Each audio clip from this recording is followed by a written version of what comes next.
Sur le chemin du retour du travail, mon mari a appelé. Ne rentre pas à la maison. Prends notre fils et cours. De quoi parles-tu? Notre fils m'attend à la maison. Je me suis précipité chez moi. Au moment où j'ai tourné le coin et vu notre maison, j'étais sans voix. Avant de commencer l'histoire, n'oubliez pas de laisser un like et de vous abonner à la chaîne pour voir plus d'histoires comme celle-ci.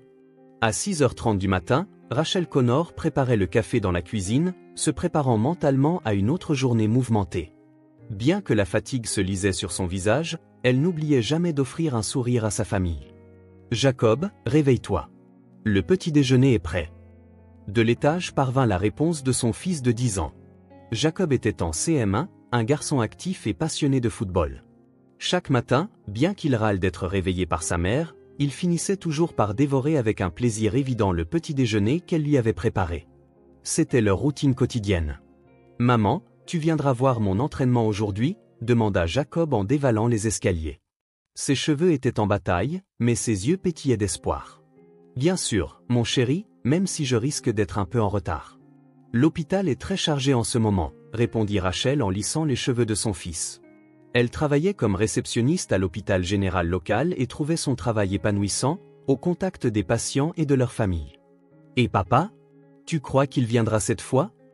La voix de Jacob contenait un mélange de mince espoir et de résignation. Rachel fut momentanément à court de mots. Son mari, Brian, était très pris par son travail ces derniers temps et passait moins de temps avec sa famille. Il assistait aussi de moins en moins aux événements scolaires de son fils ou à ses entraînements de football du week-end. Papa gère un gros projet en ce moment. Mais je suis sûr qu'il trouvera le temps. Rachel sourit à son fils d'un air rassurant, bien qu'elle ressentit une pointe d'anxiété.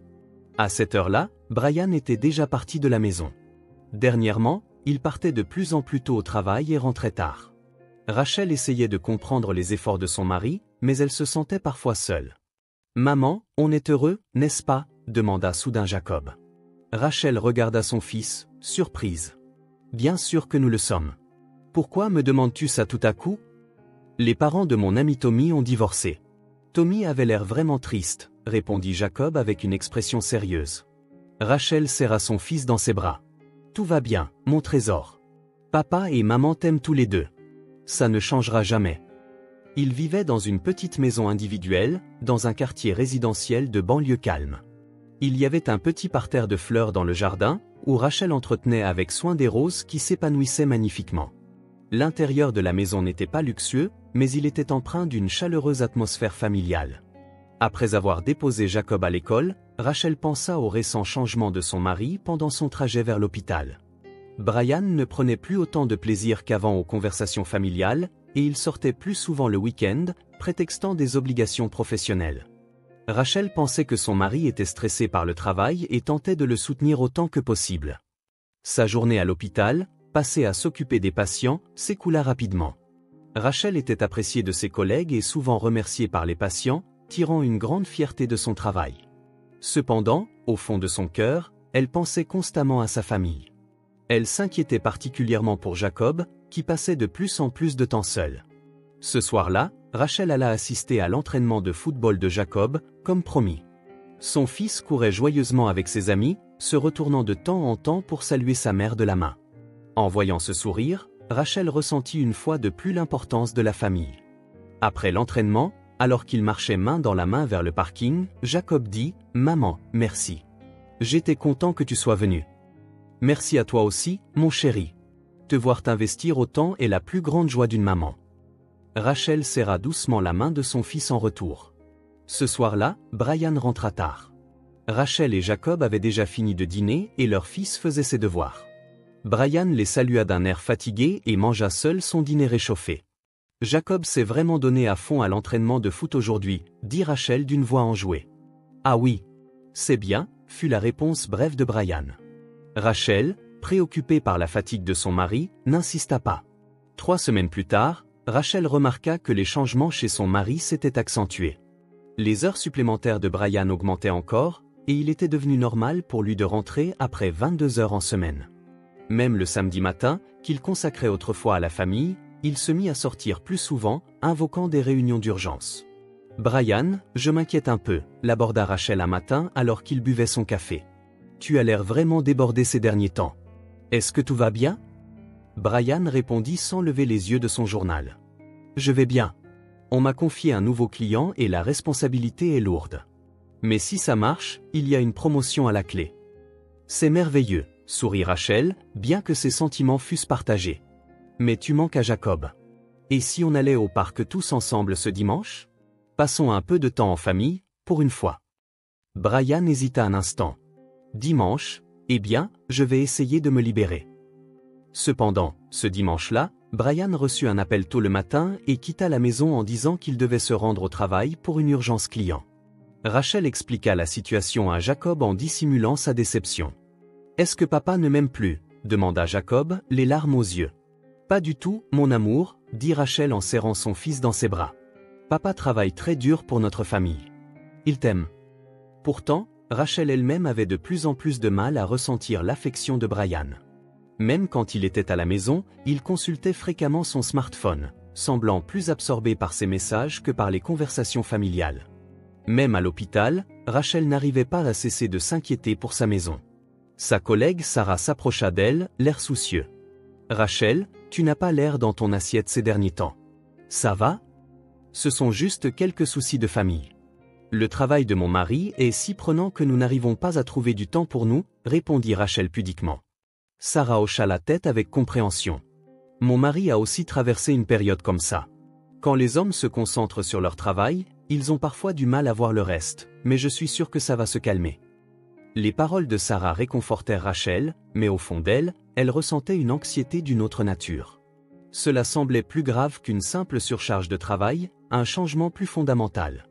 Quelques jours plus tard, il y eut une réunion de l'association des parents d'élèves à l'école de Jacob. Rachel avait demandé à Brian d'y participer, mais le jour J, il déclina, prétextant une négociation commerciale importante. Quand elle arriva à l'école, de nombreuses autres familles comptaient les deux parents, et Rachel se sentit un peu mal à l'aise d'être seule. Elle décida néanmoins de participer activement pour le bien de son fils. « Vous êtes la mère de Jacob, n'est-ce pas ?» s'approcha le professeur Miller avec un sourire. « Jacob est un très bon garçon et il travaille dur. J'aurais aimé rencontrer son père également. » « Mon mari est pris par son travail, je suis désolée, » s'excusa Rachel.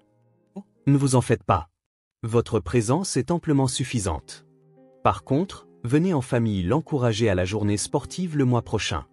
Jacob a été choisi pour le relais. » Les yeux de Rachel s'illuminèrent d'une agréable surprise. « Vraiment? Jacob ne m'a rien dit. » Ce soir-là, quand elle parla de la journée sportive à Jacob, son fils afficha une expression mitigée. « Tu viendras, n'est-ce pas, maman? » « Bien sûr. Et je ferai en sorte que papa vienne aussi, » promit Rachel fermement. Brian rentra après 22 heures. Rachel lui parla avec enthousiasme de la journée sportive, mais la réaction de son mari fut plus froide que prévu. « La journée sportive? Je crois que j'ai une grosse présentation ce jour-là. Mais Jacob est coureur de relais. C'est son moment de gloire. Tu ne peux vraiment pas te libérer? » Brian soupira. « Rachel, tu ne comprends pas à quel point mon travail est important? Je travaille dur pour la famille. Tu dis que c'est pour la famille, mais nous n'avons plus de temps à passer avec la famille en question. » Pour la première fois, la voix de Rachel laissait transparaître son mécontentement. « S'il te plaît, sois patiente pour le moment.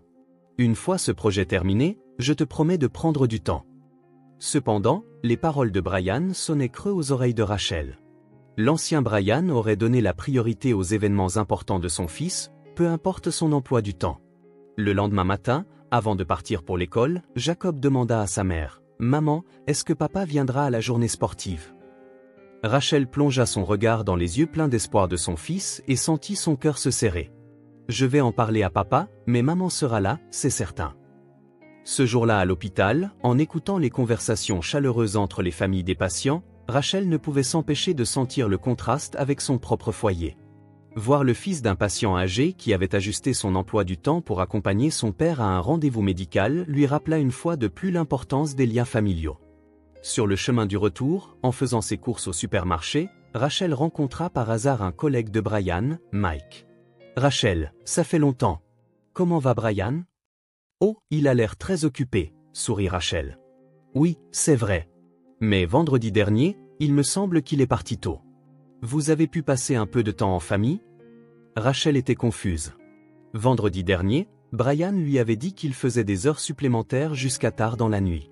Elle répondit cependant comme si de rien n'était, « Oui, merci ». Dans la voiture sur le chemin du retour, Rachel sentit un petit doute germer dans son esprit.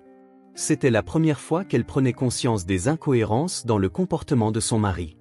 Néanmoins, elle refoula ce doute et décida de lui faire confiance.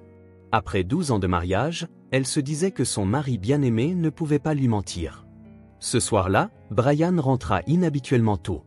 Cependant, même pendant le dîner, il ne lâcha pas son smartphone et consulta ses messages à plusieurs reprises. Même lorsque Jacob racontait sa journée d'école, il semblait l'écouter d'une oreille distraite. Rachel continuait de faire des efforts pour maintenir la paix familiale tout en étant perplexe face au changement de son mari. Mais au fond de son cœur, elle sentait une anxiété grandir de jour en jour, le sentiment que quelque chose avait fondamentalement changé. Cette journée-là fut particulièrement chargée.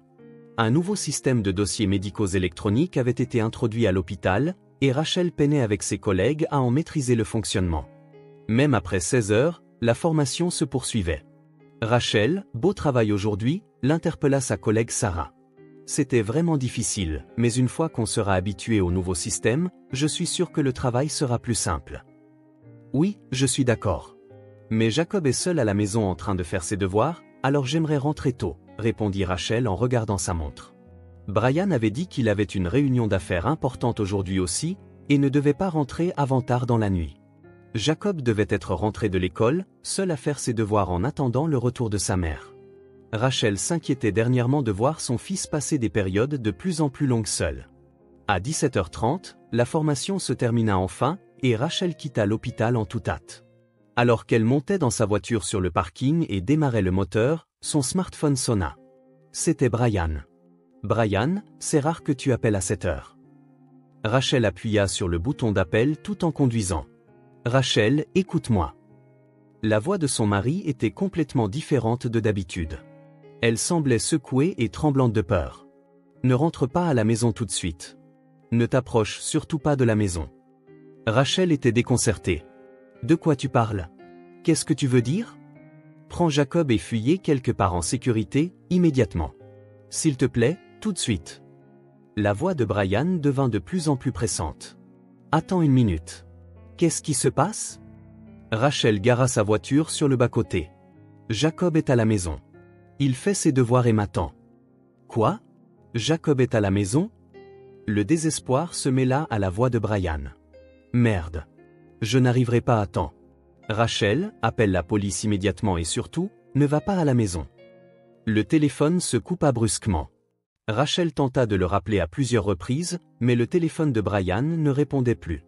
En pleine panique, l'instinct maternel de Rachel prit le dessus. Son fils pouvait être en danger.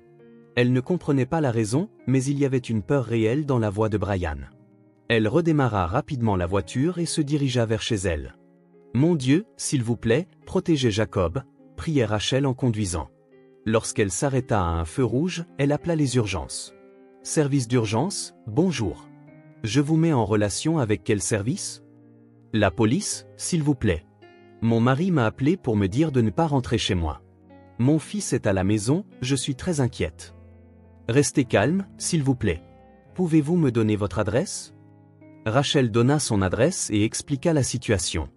Cependant, comme elle ne savait pas quel était le danger spécifique, l'officier de police semblait avoir du mal à réagir. « Nous allons envoyer une voiture de patrouille, mais s'il vous plaît, vérifiez d'abord la situation depuis un endroit sûr. N'allez pas directement à votre domicile. » Mais Rachel ne pouvait pas choisir de fuir en laissant son fils derrière elle. Elle continua sa route vers la maison. Quand elle entra dans le quartier résidentiel, la scène habituelle d'un après-midi tranquille s'offrit à elle. Des enfants jouant dans le parc, des femmes au foyer revenant des courses. Une vision si paisible. Rachel se sentit un peu soulagée. C'était peut-être un malentendu de la part de Brian. Cependant, en entrant dans sa rue, elle remarqua que quelque chose n'allait pas. Bien que ce fût habituellement un quartier calme, elle pouvait entendre des sirènes au loin. Et le son de ces sirènes se rapprochait progressivement. Le cœur de Rachel se mit à battre violemment. Son mauvais pressentiment était sur le point de devenir réalité. Lorsqu'elle tourna au dernier coin de rue, Rachel resta sans voix devant le spectacle qui s'offrait à elle. Devant sa maison, 2 camions de pompiers, une ambulance et 3 voitures de police étaient garées. Les voisins étaient sortis de chez eux et observaient à distance. Et de la maison de Rachel, de fines volutes de fumée s'élevaient. Non, non, non. Rachel sauta de sa voiture. Jacob, Jacob. Elle tenta de courir vers la maison mais fut arrêtée par un pompier. Madame, c'est dangereux. Ne vous approchez pas, s'il vous plaît. Mon fils est à l'intérieur. Jacob, cria Rachel. À ce moment, elle entendit une petite voix provenant de la foule. Maman. Quand Rachel se retourna, elle découvrit Jacob debout dans le jardin du voisin, enveloppé dans une couverture. Elle courut vers son fils et le serra fort dans ses bras. Jacob, tu es en sécurité. Tu as dû avoir si peur. Jacob pleurait dans les bras de sa mère. Maman, j'ai eu peur. Il y avait une odeur de gaz dans la maison et je ne pouvais plus respirer. La voisine, Madame Johnson, s'approcha. Rachel, Jacob est sorti en courant de la maison. Il a dit qu'il y avait une fuite de gaz. J'ai immédiatement appelé les pompiers. Un pompier s'approcha. Il semble qu'il y ait eu un problème avec la conduite de gaz. Parce que votre fils s'en est rendu compte et est sorti, cela n'a pas tourné à l'incident majeur. Cependant, si cela avait été un peu plus tard, Rachel serra son fils contre elle en se remémorant l'avertissement de Brian.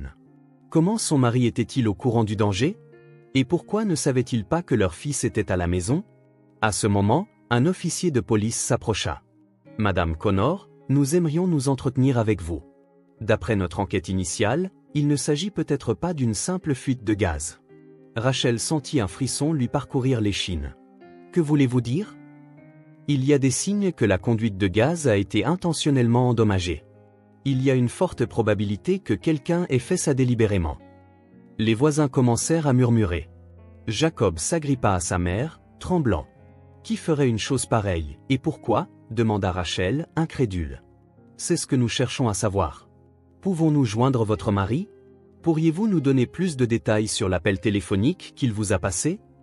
Rachel expliqua l'étrange appel d'avertissement de son mari. L'officier de police écouta sérieusement en prenant des notes. Savez-vous où se trouve votre mari? Il devrait être à son entreprise. Il m'a dit qu'il avait une réunion avec un client d'assurance.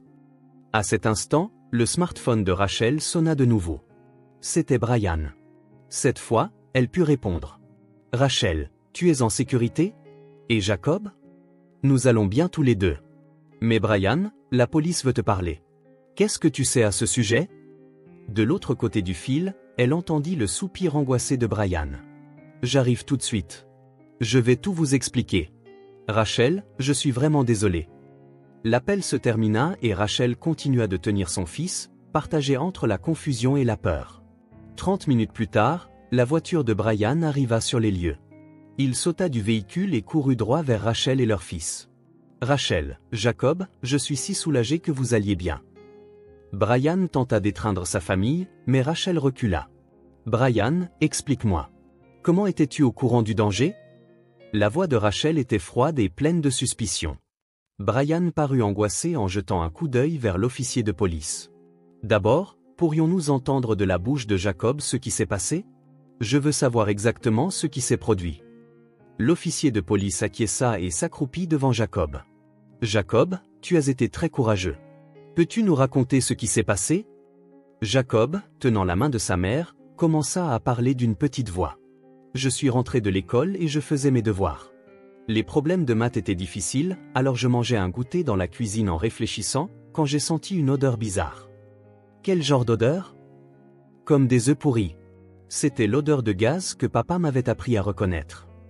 Jacob leva les yeux vers Brian. Alors j'ai tout de suite ouvert les fenêtres et je suis sorti. J'ai demandé de l'aide à Madame Johnson. Un pompier s'approcha. Le jugement de votre fils a été parfait. Si la concentration de gaz avait été un peu plus élevée, même l'électricité statique ou une petite étincelle aurait pu provoquer une explosion. Rachel se sentit fière de son fils tout en tremblant de peur. Si le jugement de son fils avait été retardé, quelque chose d'irréversible aurait pu se produire. Le sergent détective Davis apparut et dit à Brian, « Monsieur Connor, nous avons quelques questions à vous poser. D'abord, veuillez nous parler de vos activités de cet après-midi. » Brian prit une profonde inspiration. « Aujourd'hui, j'étais à l'entreprise. Cependant, vers 16 heures, j'ai reçu un message étrange d'une collègue. Nathalie Parker. Rachel fronça les sourcils à ce nom inconnu. Nathalie Parker. Qui est-ce? Brian ne pouvait pas regarder sa femme dans les yeux. C'est une collègue qui travaille dans le même service. J'ai reçu un message d'elle disant « Tout se termine aujourd'hui ». Au début, j'ai pensé que c'était lié au travail, mais j'ai reçu un autre message incompréhensible disant « Tu seras libre ». Et ensuite, l'incita le sergent-détective Davis. Je me suis inquiété et je suis allé à son bureau, mais elle était déjà partie. Quand j'ai demandé à la réception, on m'a dit qu'elle était partie plus tôt, vers 15 heures, en prétextant une urgence familiale. Le visage de Rachel devint blême. « Vous ne pensez pas que cette personne est venue chez nous ?» Je ne pouvais pas y croire au début non plus, mais son comportement était étrange ces derniers temps. Les mots de Brian s'éteignirent. Le sergent-détective Davis regarda Brian avec des yeux sévères. « Monsieur Connor, veuillez nous dire honnêtement quelle est votre relation avec Mademoiselle Parker. C'est une affaire grave, avec une possible tentative de meurtre. » Après un long silence, Brian parla enfin. « J'avais une liaison. » Rachel eut le souffle coupé. Jacob, incapable de comprendre la situation, regardait ses parents avec inquiétude. « J'ai une relation avec Nathalie depuis 3 mois, la voix de Brian tremblait. Mais j'ai essayé de mettre fin à cette relation il y a une semaine, car j'ai réalisé que ma famille était le plus important. » Et comment a-t-elle réagi? Elle était furieuse. Elle a dit, « Si ta femme est un obstacle, je vais régler ça pour toi. » Mais je n'ai jamais pensé qu'elle était sérieuse. À ce moment, un autre policier arriva en courant. « Sergent, nous avons découvert une preuve importante. » « Qu'est-ce que c'est? » La caméra de surveillance du quartier a enregistré une femme inconnue entrant dans la maison des Connor par la porte de derrière vers 14 heures. Elle est entrée sans hésitation en utilisant un double des clés. Rachel était abasourdie. « Un double des clés? Comment en avait-elle un? » Brian se couvrit le visage. « Je le lui ai donné il y a 2 mois, quand tu étais en voyage d'affaires. » « Un voyage d'affaires? Je ne suis jamais parti en voyage d'affaires, » hurla Rachel. « Quand tu es parti une nuit pour accompagner notre fils au camp scolaire, » répondit Brian à voix basse. Rachel resta sans voix devant la profondeur de la trahison de son mari. Pendant un événement scolaire de leur fils, son mari avait invité sa maîtresse dans leur maison. Après que le sergent-détective Davis eut pris contact par radio, il reprit la parole. « Nous avons appréhendé Nathalie Parker. Des détecteurs de gaz et des outils de réparation de conduite de gaz ont été trouvés dans son appartement. » 1 heure plus tard, une confrontation avec Nathalie Parker eut lieu au poste de police. Rachel laissa son fils chez les voisins et se rendit au poste avec Brian. Nathalie était une belle femme de 28 ans, mais il y avait de la folie dans ses yeux. En voyant Rachel, elle sourit avec haine. « Alors, c'est vous la femme de Brian. Vous avez l'air plus vieille que ce que j'imaginais. » Mademoiselle Parker, dit sévèrement le sergent-détective Davis. Vous êtes en état d'arrestation pour suspicion d'effraction au domicile des Connor aujourd'hui et d'endommagement de la conduite de gaz. Avez-vous quelque chose à dire? Nathalie répondit avec audace, je n'ai agi que par amour. Brian m'aime, mais cette femme se met en travers de notre chemin. Tenter de tuer quelqu'un est un acte d'amour? J'avais l'intention de faire passer ça pour un accident. Les explosions de gaz sont des accidents courants, n'est-ce pas? De cette façon, Brian aurait été libre et aurait pu commencer une nouvelle vie avec moi. Rachel demanda d'une voix tremblante, « N'avez-vous pas pensé à notre fils ?» Jacob aurait pu être pris au piège lui aussi. Les yeux de Nathalie vacillèrent un instant, mais redevinrent rapidement froids. L'enfant aurait dû être à l'école. J'avais vérifié, mais il est rentré plus tôt, je ne sais comment. Quelle chance pour vous. En réalité, Jacob avait quitté l'école plus tôt, à 13 heures, car il ne se sentait pas bien, mais Rachel avait été trop occupée pour remarquer la notification. Mademoiselle Parker, vous serez inculpée de tentative de meurtre, d'effraction et de dommages matériels, annonça le sergent-détective Davis. Nathalie fixa Brian et dit, tu avais dit que tu m'aimais. Que nous nous enfuirions ensemble. Brian secoua la tête. J'ai eu tort. Ce que tu as fait est impardonnable, mettre Rachel et notre fils en danger. Traître, hurla Nathalie. Tu le regretteras. Tu reviendras vers moi un jour. Même en étant emmenée par les policiers, elle continua de crier son amour insensé jusqu'au bout. Ce soir-là, Rachel et Brian rentrèrent chez eux dans un silence pesant. La maison sentait encore le gaz, et ils ne pouvaient pas y vivre avant que les réparations ne soient terminées. La famille décida de séjourner dans un hôtel voisin. Dans la chambre d'hôtel, après que Jacob se fut endormi, Rachel fit enfin face à Brian. Qu'ont été nos 12 années de mariage? La voix de Rachel était calme mais remplie d'une profonde colère et de tristesse. Rachel, je suis sincèrement désolé. J'ai fait quelque chose d'irréparable. Désolé ne suffit pas pour ça. À cause de ta liaison, notre fils a failli mourir. Brian continua de s'excuser en larmes, mais dans le cœur de Rachel, il ne restait presque plus d'amour pour son mari. 6 mois plus tard, Rachel préparait le café du matin dans la cuisine de son nouvel appartement. Le petit 3 pièces était modeste comparé à leur ancienne maison, mais il était rempli de paix et de tranquillité. « Maman, tu viendras encore voir mon entraînement de foot aujourd'hui ?» demanda Jacob d'une voix enjouée. 6 mois après l'incident, son fils retrouvait progressivement sa gaieté d'antan. Le suivi psychologique portait ses fruits, et il était moins tourmenté par les cauchemars. « Bien sûr, mon chéri. C'est aujourd'hui que tes nouveaux coéquipiers arrivent, n'est-ce pas ?» sourit Rachel. « Oui. Tom et Mike ont été transférés dans notre école. Je leur ai promis de leur faire visiter. » Rachel était fière de la maturité de son fils. Ayant surmonté cette expérience terrifiante, Jacob était devenu plus fort et plus compatissant qu'avant. Natalie Parker avait été condamnée à 15 ans de prison pour tentative de meurtre. Cependant, des lettres adressées à Rachel arrivaient parfois de la prison. Malgré la surveillance des gardiens, elle continuait d'envoyer des lettres remplies d'une affection démente. Elles contenaient des phrases comme « Brian reviendra vers moi un jour » et « Si tu n'avais pas été là, nous aurions pu être heureux ». Rachel remettait toutes ces lettres à la police sans les ouvrir. La procédure de divorce avec Brian s'était achevée 3 mois auparavant. Il avait plaidé pour une réconciliation à de nombreuses reprises, mais la détermination de Rachel n'avait jamais faibli. Le jour de l'audience finale, Brian avait dit en larmes « Rachel, j'ai été un véritable idiot. Rien n'était plus important que toi et notre fils. » « Il est trop tard maintenant, Brian, » avait répondu Rachel calmement. « Notre confiance a été complètement brisée. De plus, je dois penser avant tout à la sécurité de Jacob. » Rachel obtint la garde de l'enfant, et Brian se vit accorder un droit de visite 2 fois par mois. Cependant, leur fils refusait souvent de voir son père. Pour Jacob, son père était la personne qui avait mis leur vie en danger. Brian vivait actuellement seul dans un petit appartement en ville. Il avait perdu son poste dans son entreprise et travaillait comme simple employé dans une autre compagnie d'assurance. Il était vu avec méfiance par ses collègues et vivait des jours solitaires. Parfois, il apparaissait devant l'hôpital où travaillait Rachel, mais il était chassé par les agents de sécurité. Pendant ce temps, Rachel reconstruisait sa vie. Son travail à l'hôpital était plus épanouissant qu'auparavant, et ses collègues, comprenant sa situation difficile, la soutenaient. Le week-end, elle allait au parc avec son fils ou regardait des films, chérissant leur temps passé ensemble, juste tous les deux. « Maman, on est plus heureux qu'avant, non ?» dit Jacob un soir alors qu'il lisait un livre au lit. « Oui, c'est vrai. Je n'aurais jamais cru qu'une vie calme et paisible puisse être si merveilleuse. » Rachel embrassa le front de son fils. « Je pense encore à papa parfois, mais je n'ai plus peur.